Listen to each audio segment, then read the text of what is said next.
1, 2, 3, 4.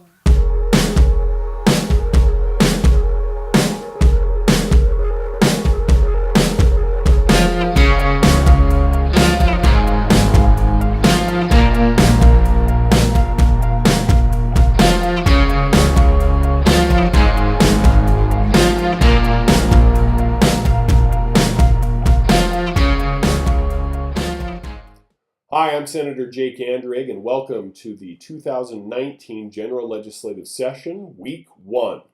Now, I normally put my videos out on the first of each week, but honestly, I got bombarded with a whole bunch of stuff, so we're at the end of Week 1.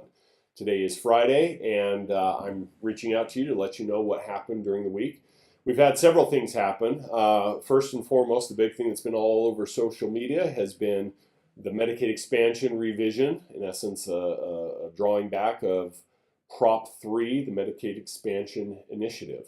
We have Senate Bill 96, which is Senator Alan Christensen's bill that does expand some. It goes up to 100% of poverty level. And then you've got my Senate Bill 97, which is a full repeal of Medicaid expansion. I know that people are not very happy with me for running that. Which brings me to my next point of what we're talking about during this and the next couple of weeks during the legislative session, which is citizens' initiatives. Now, the Supreme Court has ruled that the citizens' initiatives are constitutional, so we're not going to do away with them, but I do think they need to be modified slightly. For instance, Prop 3 is a good example. I believe that it needs to provide for the full cost of implementation, and that voters need to be fully aware of what the full cost of implementation is to the state as they're deciding to vote on this. What Prop 3 did is it only provided about $90 million when the full impact is going to be closer to $400 million. So it's not even 25%. I think quite literally Prop 3 may not have passed if people had known that it was a $400 million ask. So anyhow, long story short, we may make it so that there's more disclosure up front on the initiatives, but the initiatives are going to be here to stay for a while.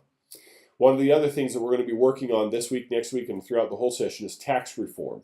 Right now, we are seeing kind of a diminishing sales tax base in our general fund. So one of the things that we have to do is we have to look at, do we want to broaden the base by taxing more goods, or, because that is a shrinking side of it, move more to taxing services. I am not a big fan of taxing services, but I fully understand the logic behind that argument. So that's something that we're going to be discussing. I'd love for your input on that. In fact, I'm going to be sending out a survey with this video. I'd love to maybe use that as a way to see where you felt between sales tax and service tax. The last thing that we're going to be talking about, it was all over the news last night in Governor Herbert's State of the State address, which is the $225 million tax break. Now, I'll say it right now, with the big speech I gave on Medicaid expansion and we can't afford Medicaid expansion, I had no idea that we were also, the very evening of that speech, going to be talking about a $225 million tax cut. Obviously, that flies in the face of what I was saying as far as can we afford it, can we not afford it. Honestly, I think if the citizens really want Medicaid expansion, then let's talk about how to pay for it, and let's put that on a ballot initiative. And let's say if you want it and you're willing to pay $400 million, I will sit down and shut up. And that's just the reality of it. So now, what I'm going to be doing this week, next week, and throughout each week during the session is I'll be doing these videos. I'm also going to be sending out several surveys. On this email to you, there's going to be a Qualtrics survey. And also, I just wanted to announce that I'm holding a town hall meeting in Lehigh on February 6th between 6 and 8 p.m. It's at the Lehigh City Chambers with Mayor Mark Johnson. I'd love to have you come. And as always, if you want to reach out to me, shoot me an email at jandereg@le.utah.gov. You can call me at 801-901-3580. Shoot me an email, shoot me a text. Reach out to me on social media, Facebook, Twitter. But I look forward to engaging with you and knowing what your issues are and seeing how I can help. From the Utah State Capitol Complex, this is Senator Jake Anderegg saying, catch you next time.